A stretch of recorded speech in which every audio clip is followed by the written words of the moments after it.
Alcatraz escape. If you put a genius criminal and two veteran bank robbers together in one prison, you're bound to get a prison break. That happened in the Alcatraz escape of 1962 when Frank Morris worked with John and Clarence Anglin. Back then, Alcatraz, which was still in operation, was considered inescapable because it was on an island. But Morris and the Anglin brothers challenged that notion and said, "Wait a minute, hold our beers." Morris was said to have a genius-level IQ. Meanwhile, the Anglin brothers were two of the best bank robbers in the business. The three worked together for months to plan their escape, knowing that their combined intelligence and skills could help them pull off the escape of the century. To that end, they had to use simple tools like spoons and a homemade drill to dig around the air vents in their cells without arousing suspicion from the guards. They would cover their work with cardboard every night to ensure no one would see what they were up to. The trio also left fake dummy heads to fool the guards during headcount. On the night of their escape, they squeezed through the hole they had dug up and found a way to get to the roof. From there, they climbed down a drain pipe to the shoreline. The challenge, however, was getting off the island, but they already had that covered by making a raft from raincoats. They paddled their way to freedom across the San Francisco Bay, likely holding their middle fingers up on Alcatraz along the way. Authorities found out what happened the next day, sparking a massive manhunt. However, the trio was never found. While there were reported sightings of the trio living in different places, the FBI concluded in 1979 that Morris and the Anglin brothers drowned in the icy waters of San Francisco Bay. Escape of Frank Abagnale. You know you pulled off the prison break of a lifetime when Leonardo DiCaprio plays you in a movie about your life. Frank Abagnale was just in his early 20s when he was held at the Federal Detention Center in 1971. By that time, he was already an infamous con artist who had already scammed many people out of their money. But he was about to pull off the biggest scam of his life by plotting his great escape from prison. Abagnale claimed to have charmed the guards into believing that he was an undercover prison inspector. Of course, he had help. He had a friend working as an FBI agent who sent fake documents to back Frank's story up. The guards completely bought the whole act, believing Abagnale was who he claimed he was. They treated him as an inspector and gave him special privileges that no other inmate got. But Abagnale knew walking out the door on the spot would arouse the guards' suspicions. That's why he waited weeks after laying the groundwork for his plan. One day, after convincing the guards that his job as an undercover prison inspector was done, he just walked out the front door. The guards didn't even mind him. They were like, "Okay, sir, you can go about your regular life. Have a nice day." However, these were all personal claims made by Abagnale himself. There was never any evidence that he was housed in the detention center, although Abagnale still claims that no one would ever confirm his escape because of how bad it would make the FBI look. Escape of El Chapo.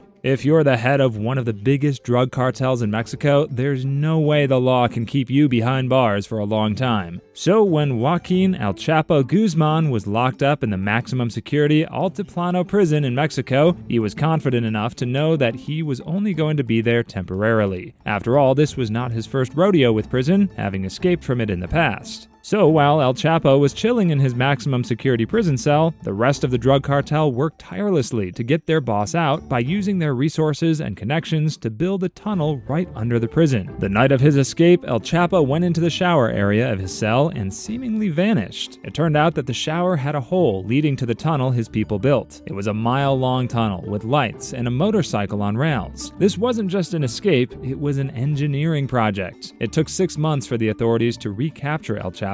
However, Uncle Sam stepped in and told Mexico, "Hold up, let me handle this." As such, the U.S. took custody of El Chapo because he was wanted in several states. He's currently serving a life sentence in a supermax prison in Colorado. It's safe to say that there probably won't be any prison escapes for El Chapo from now on. John Dillinger's escape. In the early 1930s, John Dillinger was his era's Robin Hood, except that he didn't give money back to the poor. Still, he was known for robbing banks and had become a folk hero and arguably the most famous bank robber in U.S. history. In 1934, however, it looked like the feds got Dillinger's number when he was caught and held at Crown Point Jail, which was supposedly escape-proof. But not for someone of Dillinger's skills and bravado. The story goes that Dillinger fashioned a fake gun out of wood and shoe polish. Some say an accomplice smuggled this fake gun into the jail. Whatever the case, he fooled the guards with his makeshift weapon. Dillinger bluffed his way out of his cell, forcing the guards to cower in fear as he was holding them at gunpoint. He captured a few guards, locked them up in his cell, and went to the jail's garage, where he used the sheriff's car as his getaway vehicle. Just days after escaping from Crown Point, Dillinger formed a new bank robbery gang and robbed another bank, even though there was a nationwide manhunt going on. So instead of hiding from the feds, he was out there robbing banks left and right again, showing that he wasn't afraid of getting caught again. Unfortunately for him, the dangerous life caught up with him as Dillinger died the same year in a shootout in Chicago. Texas 7 escape. You might think it's a good idea to keep the country's worst prisoners together in a maximum security prison in Texas, but that could be a recipe for disaster, especially if the worst of the worst start working together to plan a daring prison break. George Rivas was the mastermind of the operation. He was a charismatic leader who convinced 6 other criminals to buy into his grand prison escape plan. In December 2000, they implemented their plan by overpowering the prison guards and maintenance workers. In a move that's so stupid that it actually worked, the criminals disguised themselves in civilian clothes and pretended to be prison workers. They used the maintenance trucks to drive out of the prison gates without alarming the guards. But while it looked like Rivas and his gang looked smart enough to escape prison, they were also dumb enough to understand the meaning of subtlety. Instead of laying low, they went on a crime spree across Texas, basically telling the police, "Catch us if you can, coppers." Eventually, they couldn't escape the long arm of the law as they were found in an RV park in Colorado. So had they decided to lay low for a few months, they would have probably kept the feds off their tails. Escape from Stalag Luft 3. It's the middle of World War II, and you're one of the Allied soldiers captured by the Germans and held in Stalag Luft 3, a high-security prisoner of war camp. But instead of waiting for the war to end, not knowing which side is going to win, one of your prison mates decides to plan a massive breakout. Led by Officer Roger Bushell, 3 prisoners planned their escape for months. They dug 3 tunnels, codenamed Tom, Dick, and Harry. While digging, the prisoners crafted new clothes, forged documents, and stockpiled food and water. They also carefully memorized the guards' habits to avoid detection and made maps of the region. Around 200 captured soldiers planned to escape. Everyone in the group had a role to play, and they avoided suspicion from the guards for months through a careful system of planning and cooperation. Then, in March 1944, 76 of the 200 men worked their way through the Harry Tunnel at night. But one of these men made a mistake and triggered the alarm. Only 3 prisoners managed to escape, while everyone else got captured. Unfortunately, Adolf Hitler got angry. He personally ordered the execution of 50 of the men who tried to escape. Hitler said, "Pull this stunt again, and it's the firing squad for you guys." In the event known as the Great Escape, 2 of the escapees stowed away on a ship to Sweden. Meanwhile, the Dutch escapee found his way to Gibraltar by riding a train. Escape of Billy Hayes. Put yourself in Billy Hayes' shoes in 1970. You're a college student out on vacation in Turkey, where you enjoyed the local hashish a bit too much that you decided to try to smuggle it out of the country. However, you got caught and sentenced to 4 years in Turkish prison. Of course, you first thought 4 years weren't that bad. You could just stay behind bars like a good boy, or behave, hoping you'd get to see America after 4 years. However, Hayes' sentence was extended to 30 years. This ignited his resolve to escape prison because he didn't want to grow old in a Turkish prison, which was known for its harsh and brutal conditions. Hayes tried to escape a few times, only for the guards to stop his attempts. But instead of losing hope, he realized he needed to approach the escape smartly. So instead of relying on brute force or speed, he used timing to his advantage. In 1975, he realized that one of the prison's gates was often left unlocked by the guards. Hayes, however, waited for the perfect opportunity to use the unlocked gate. He waited until there was heavy rain, as he slipped out of the prison on a stormy night, making it hard for the guards to find him. He knew he would never be safe in Turkey, so he went to the coast and stole a small boat. With barely any supplies and little knowledge of navigating the waters, he almost got caught by Border Patrol a few times. However, he finally reached Greece, where he had to prove his identity and seek asylum before his story reached the U.S. Embassy, which helped him return to America. Billy Hayes went on to live normally in America, becoming a successful writer and actor. His escape became the topic of his book, Midnight Express, which was also made into a movie. We on this channel are also in the middle of a daring escape from something called boredom. You can join our Discord if you want to help us. Libby Prison Escape.